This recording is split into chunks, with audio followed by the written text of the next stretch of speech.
This bulletin is sponsored by a diagnostic center. दोस्तों, मैं हूं अख्तर खान और आप देख रहे हैं सीबीसी न्यूज राजस्थान का संभाग बुलेटिन। बात करते हैं खास खबरों की हेडलाइन के बारे में। मुख्यमंत्री अशोक गहलोत का बड़ा ऐलान, रीट का लेवल 2 का एग्जाम हुआ रद्द। मुख्यमंत्री बोले अब 2 चरणों में होगी परीक्षा, लेवल 1 और लेवल 2 मिलाकर 62,000 पदों पर भर्तियां होंगी।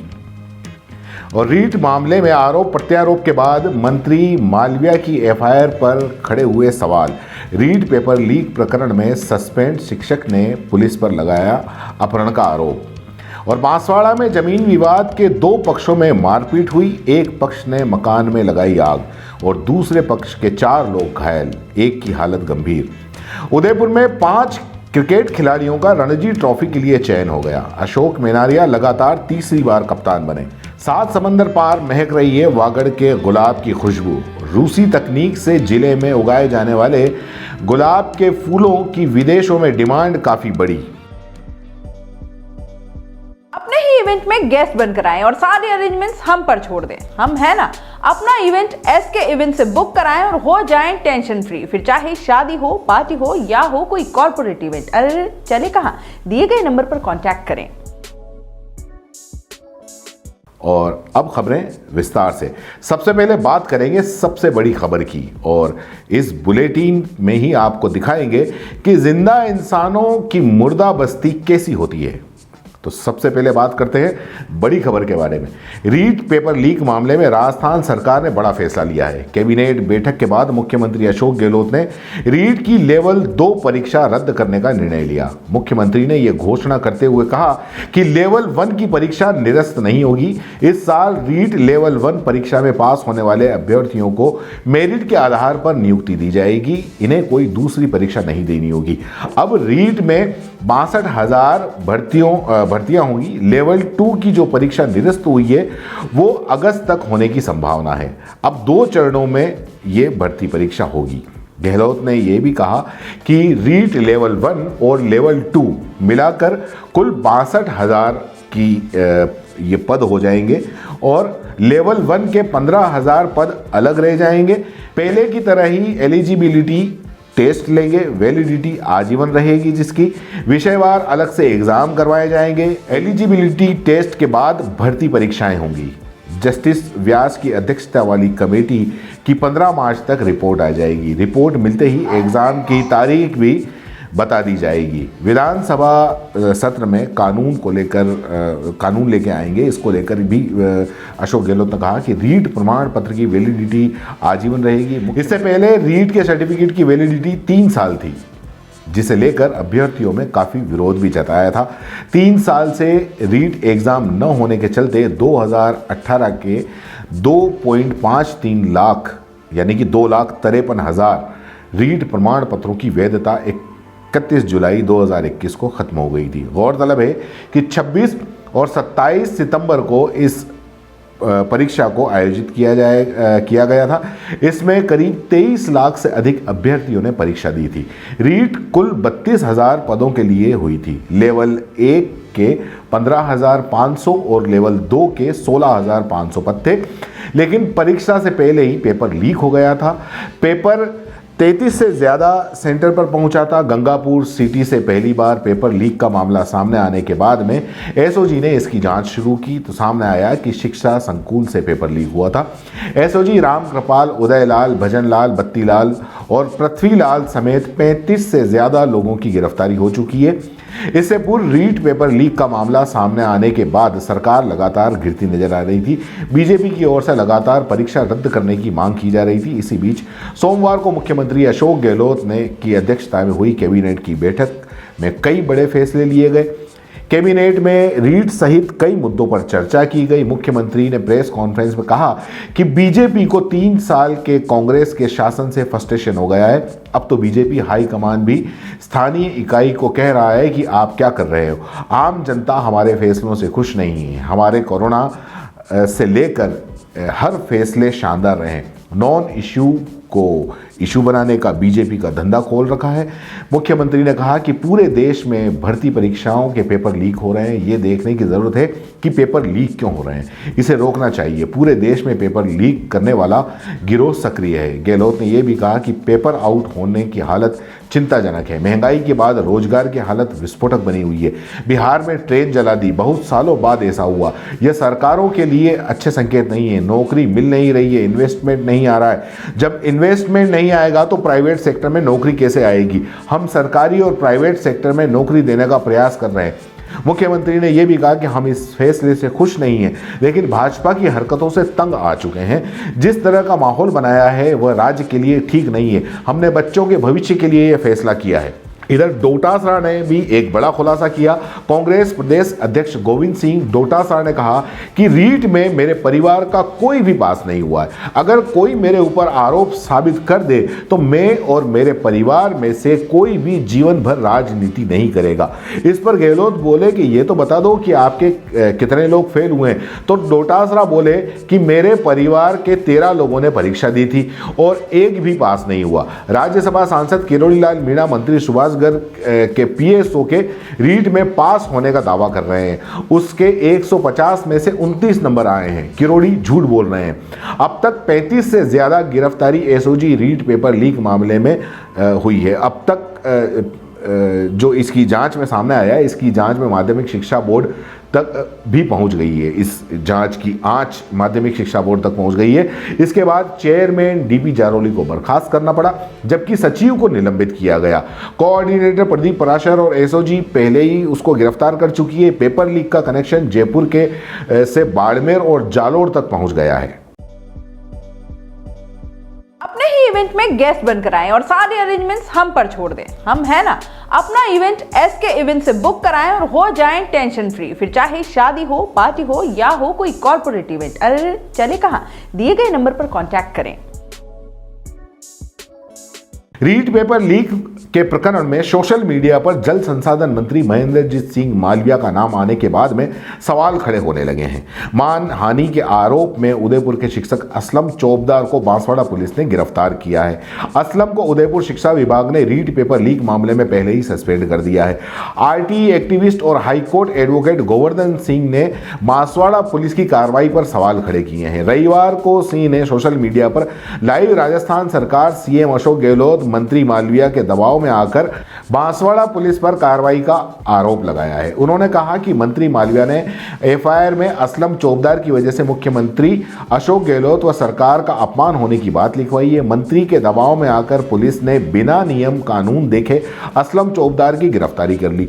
एडवोकेट सिंह ने यह भी आरोप लगाया है कि सरकार के बिना मिलीभगत के रीट पेपर लीक हो ही नहीं सकता।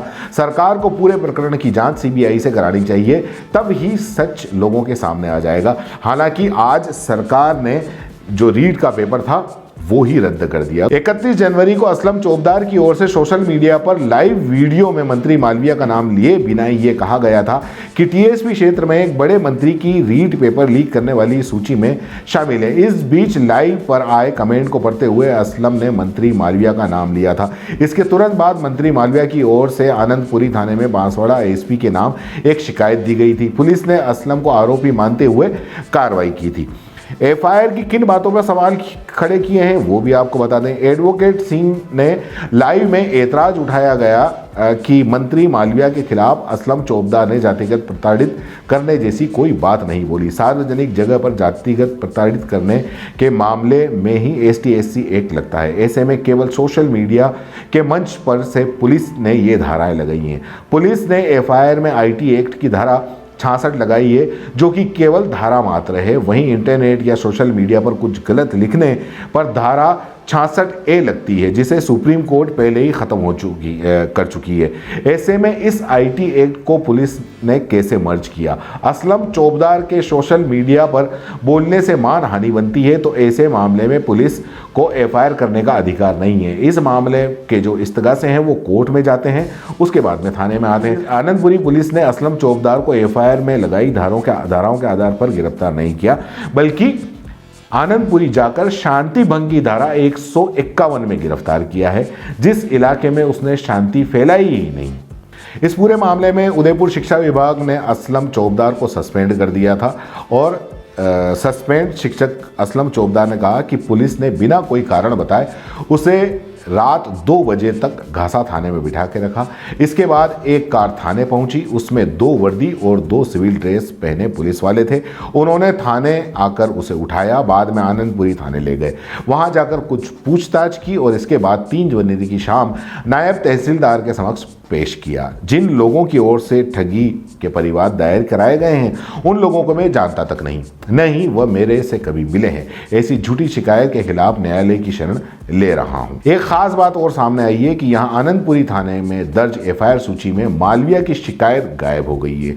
यह खबर मीडिया में भी छपी, दैनिक भास्कर के अंदर भी छपी। उसी के हवाले से हम बता रहे हैं कि ये एफआईआर पुलिस ने 1 फरवरी को दर्ज की थी, लेकिन रिकॉर्ड में 29 जनवरी के बाद सीधे 2 फरवरी की एफआईआर शो हो रही है। अब इस मामले के अंदर बांसवाड़ा एसपी क्या बोले? बांसवाड़ा एसपी राजेश कुमार मीणा ने कहा कि प्राथमिक सूचना कोई भी हो पुलिस उसे दर्ज करती है। इसके बाद 10 उसकी जांच करता, आईओ उसकी जांच करता है। इस मामले में जांच अधिकारी जांच करेगा, जो होगा वो सामने आएगा। इधर जो आनंदपुरी थाने के जो थाना इंचार्ज हैं सीआई दिलीप सिंह, उन्होंने क्या बताया वो बताते हैं कि घटना वाले दिन उनके परिवार में किसी की मृत्यु हो गई थी, वो थाने पर नहीं थे। पीछे से तत्कालीन थाना इंचार्ज ने शिकायत दर्ज की थी। पुलिस असलम को लेने के लिए घासा थाने गई थी। कानून व्यवस्था के हिसाब से आरोपी असलम को गिरफ्तार करके पाबंद किया गया। रही बात CCTNS में एफआईआर गायब होने की, तो ये काम NCRB यानी कि नेशनल क्राइम रिकॉर्ड ब्यूरो देखती है। स्थानीय पुलिस किसी एफआईआर को गायब नहीं कर सकती। इस मामले की जांच DSP राम गोपाल बसवाल कर रहे हैं। और इस पूरे मामले में वापस से महेंद्रजीत सिंह मालविया ने क्या कहा वो भी जाते जाते सुन लीजिए कि उन्होंने ये कहा कि मुझे किसी को डराना नहीं है, मैं निर्दोष था, मैंने अपना काम कर दिया। मेरे पास जो जानकारी आई थी वो पुलिस को दे दी। अब कोई भी कहता रहे, कहने वाला अपना काम करे, कानून अपना काम करता रहेगा। अपने ही इवेंट में गेस्ट बनकर आएं और सारे अरेंजमेंट्स हम पर छोड़ दें। हम है ना, अपना इवेंट SK इवेंट से बुक कराएं और हो जाएं टेंशन फ्री। फिर चाहे शादी हो, पार्टी हो या हो कोई कॉर्पोरेट इवेंट, अरे चले कहां, दिए गए नंबर पर कांटेक्ट करें। बांसवाड़ा में जमीन विवाद में 2 पक्ष में लाठी भाटा जंग हो गई। मामला इतना बढ़ गया कि मकान में भी आग लगा दी गई। पूरा मकान जलकर राख हो गया। एक पक्ष के 4 लोग घायल हो गए। वारदात के बाद आरोपी पक्ष भाग गया। बांसवाड़ा के दानपुर पुलिस थाना में दोनों पक्षों ने मामला दर्ज करवाया। एक पक्ष के घायल को रेफर करने के बाद ताराचंद ने बताया कि उसे PM आवास योजना में घर बनाने के लिए बजट मिला था। वो मकान का निर्माण करवा रहा था। गांव में ही रहने वाले मोहन नारायण, दौलत राम और लाल सिंह सहित 12 से ज़्यादा लोग मौके पर पहुंचे। अचानक ताराचंद से गाली गलौज करके पथराव शुरू कर दिया। ताराचंद के भाई सेवालाल ने बीच बचाव किया तो उस पर भी लाठियों से हमला कर दिया। बदमाशों ने जाते समय ताराचंद के मकान में भी आग लगा दी। आसपास के लोगों ने आग बुझाने की कोशिश की, लेकिन 80% झोपड़ियां जल चुकी थी। हमले में घायल रमजू पुत्र भोगजी, ताराचंद पुत्र रमजू, सेवालाल, प्रेमलता को महात्मा गांधी जिला अस्पताल में भर्ती कराया गया है। इसके अंदर एक की हालत गंभीर है। ये मामला 20 साल पुराना विवाद का है। दोनों पक्षों के बीच ये करीब 20 साल पुराना जमीन का विवाद है। घायल ताराचंद व सोनवाल ने पुलिस को ये बताया कि आरोपी मोहनलाल, नारायण, दौलत राम और लाल सिंह बार बार जमीन को लेकर झगड़ा करते हैं, उन्हें गांव से भगाकर जमीन को हड़पना चाहते थे। घायलों का ये भी कहना है कि उनकी ज़मीन पर ही वो मकान बना रहे थे, लेकिन आरोपियों ने ज़मीन को खुद की बताते हुए पहले विवाद किया। घायलों ने मारपीट और आग लगाने का मामला भी दर्ज कराया। दूसरे पक्ष ने भी मामला दर्ज करवाया। जो दूसरा पक्ष था मोहनलाल ने, उसमें भी रिपोर्ट दर्ज करवाई। मोहनलाल ने रमजू, ताराचंद, सेवालाल, जीवनी, कलावती, शारदा, ईश्वर, बापूड़ी, हुक्मी, प्रेम और अनुदी के खिलाफ मामला दर्ज करवाया है। उसका आरोप है कि ताराचंद उसकी खातेदारी की जमीन पर मकान बना रहा था। विरोध करने पर उसने मारपीट की और कुल्हाड़ी मार दी। 11 साल के लंबे इंतजार के बाद में राजस्थान की रणजी टीम में उदयपुर से सबसे ज्यादा 5 खिलाड़ियों को शामिल किया गया है। इसमें अशोक मेनारिया, चंद्रपाल सिंह, मोहित जैन, अनिरुद्ध सिंह और समर्पित जोशी का नाम शामिल है। अशोक मेनारिया को लगातार तीसरी बार टीम की कप्तानी सौंपी गई है। इससे पहले 2011 में जब राजस्थान रणजी में चैंपियन बनी थी तब भी टीम में उदयपुर का दबदबा रहा था। तब टीम में विनीत सक्सेना, अशोक मेनारिया, दिशांत याग्निक, शमशेर सिंह और किशन चौधरी का नाम शामिल किया गया था। आपको बता दें कि हाल ही में उदयपुर के खिलाड़ियों के दमदार प्रदर्शन की बदौलत राजस्थान टीम कूच बिहार सैयद मुश्ताक ट्रॉफी और वनडे क्रिकेट प्रतियोगिता में चैंपियन बनी। इसके अलावा हाल ही उदयपुर के ऑलराउंडर खिलाड़ी पुष्पेंद्र सिंह का चयन आईपीएल ऑक्शन के लिए हुआ था। उदयपुर के पुष्पेंद्र सिंह का चयन बीसीसीआई कैंप और अंडर-19 वर्ल्ड कप में स्टैंड बाय के तौर पर हुआ था। वहीं पहली बार उदयपुर के खिलाड़ी सोनल कलाल इंडिया ए के लिए चयनित हुई थी। बीसीसीआई की चैलेंजर ट्रॉफी में पहली बार उदयपुर के 3 खिलाड़ी पुष्पेंद्र सिंह, निखिल सचदेव और अनिरुद्ध सिंह ने भाग लिया। उदयपुर टीम 9 साल बाद कॉल्विन की विजेता रही थी। क्रिकेट कोच मनोज चौधरी ने बताया कि लंबे समय के बाद में शहर के 5 खिलाड़ियों का चयन रणजी टीम में चयन होना शहर भर के लिए गौरव की बात है। ये खिलाड़ियों को वंडर क्रिकेट एकेडमी में उपलब्ध कराई गई उच्च स्तरीय कोचिंग का परिणाम है। सभी चयनित खिलाड़ी एकेडमी में आगामी प्रतियोगिता के लिए तैयारी कर रहे हैं। अपने ही इवेंट में गेस्ट बनकर आएं और सारे अरेंजमेंट्स हम पर छोड़ दें। हम है ना, अपना इवेंट एसके इवेंट से बुक कराएं और हो जाएं टेंशन फ्री। फिर चाहे शादी हो, पार्टी हो या हो कोई कॉर्पोरेट इवेंट। अरे चले कहां, दिए गए नंबर पर कांटेक्ट करें। कोरोना काल के बाद में अब वागड़ में रूसी वाटर वाइब्रेशन तकनीक से उगाए जाने वाले गुलाब के फूलों की विदेशों में डिमांड काफ़ी बढ़ गई है। बात हम कर रहे हैं बांसवाड़ा जिले की। बांसवाड़ा जिले के गढ़ी उपखंड में माही नदी के तट पर खेतों में उगाए जाने वाले गुलाब के फूल की बड़ी मात्रा में विदेश में ये निर्यात किए जा रहे हैं। जिले के पूर्व राज परिवार के सदस्य परीक्षित सिंह ने बताया कि अब तक कोरोना काल के दौरान गुलाबों के फूलों की खेती हो रही थी, लेकिन लंबे समय तक विमान सेवाएं बंद रहने के कारण गुलाब के फूलों की विदेशों में मांग होने के बावजूद उन्हें निर्यात कर पाना संभव नहीं हो पा रहा था। लंबे समय तक असमंजस जैसे हालत बने रहने के बाद भी अभी भी कभी राहत मिलती है तो कभी प्रतिबंध लगने से गुलाब के फूल उत्पादों में काफ़ी समस्या का सामना करना पड़ रहा है। हर महीने 60 क्विंटल गुलाबों के फूलों की पंखुड़ी विदेशों में निर्यात की जाती है। बरोड़िया गांव के पास स्थित रोज फ्लावर फार्म से गुलाबों के फूलों के बड़े पैमाने पर खेती करने वाले परीक्षित सिंह ने बताया कि बांसवाड़ा से दिल्ली, मुंबई, अहमदाबाद एयरपोर्ट के माध्यम से अरब देशों में, दुबई, आबू धाबी, बहरीन आदि देशों में गुलाब के फूलों की पंखुड़ियाँ ग्रेडेशन की प्रक्रिया के बाद हर माह 60 क्विंटल की मात्रा में भेजी जाती हैं। जहां उनका उपयोग इत्र, ब्यूटी स्प्रे और साबुन बनाने के अलावा विशेष तरह की मिठाइयाँ बकलौल बनाने में भी काम में आता है। अरब देशों में बकलौल मिठाई का वहाँ के लोगों द्वारा खास तौर से प्रयोग किया जाता है। सिंह यह भी बताते हैं कि कोरोना काल में कई गुलाब के फूल पैदावार करने वाले किसानों ने इसकी खेती बंद करके दूसरी तरह की खेती प्रारंभ कर दी थी, जिसका कारण उस समय लॉकडाउन होना और फूल का निर्यात करने में दिक्कतें आना था। लेकिन हमने गुलाब के फूलों की पैदावार की प्रक्रिया जारी रखी।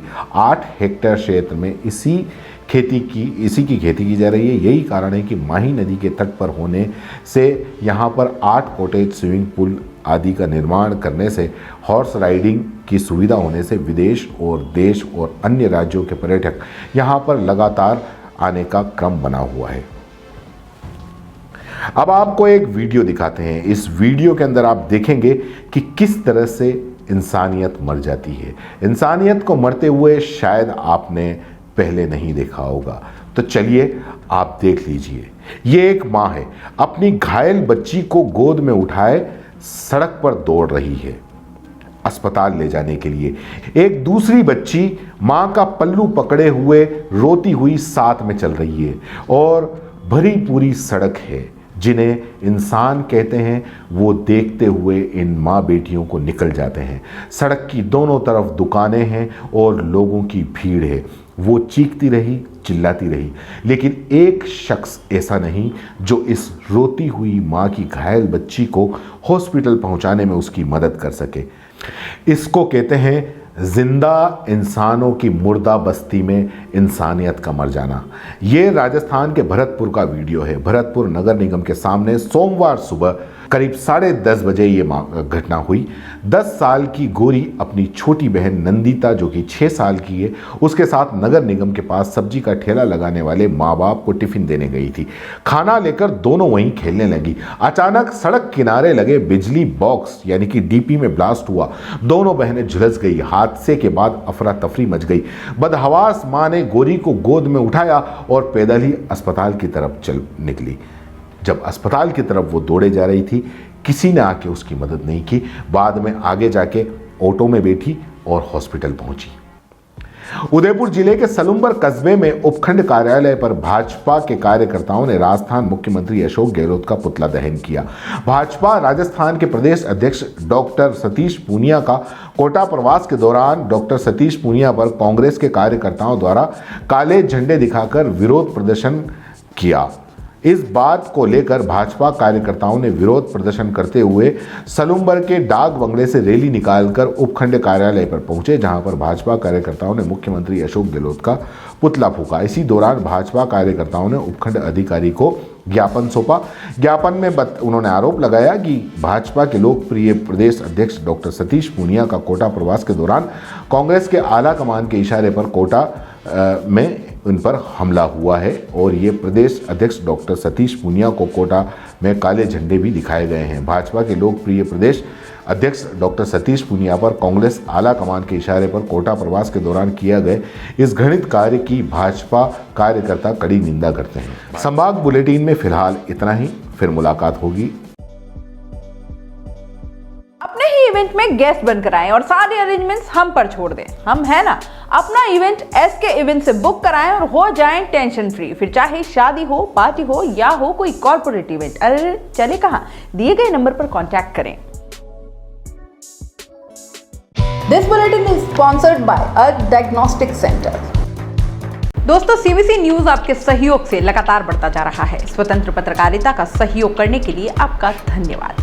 सबसे पहले तो जिन लोगों ने हमारे चैनल को सब्सक्राइब नहीं किया है, तो पहले सब्सक्राइब करें, जिसका कोई शुल्क नहीं लगता और बड़ा आसान है। बस नीचे दिख रहे लाल सब्सक्राइब के बटन को दबाना है और पास में दिख रहे बेल आइकन को भी दबाना है, ताकि आपको अपने सीबीसी न्यूज के हर अपडेट्स मिल सके। हमारे इंस्टाग्राम पेज और फेसबुक पेज को भी लाइक करें, फॉलो करें। वहां पर भी आपको मिलती है तरह तरह की अपडेट्स। हम पूरे राजस्थान से आपके लिए लाते हैं वो खास खबरें जो आपके लिए जरूरी है, और वो भी पूरी बेबाकी के साथ। पत्रकारिता के इस मुश्किल दौर में आपकी आवाज जिम्मेदारों तक पहुंचाना ही हमारा लक्ष्य है, और ये आपके सहयोग के बिना संभव नहीं है। हमारा सहयोग करें, स्वतंत्र पत्रकारिता में अपना योगदान दें और ज्वाइन बटन पर जाकर सदस्यता लें, चाहे सबसे छोटी सहायता के रूप में ही क्यों ना हो।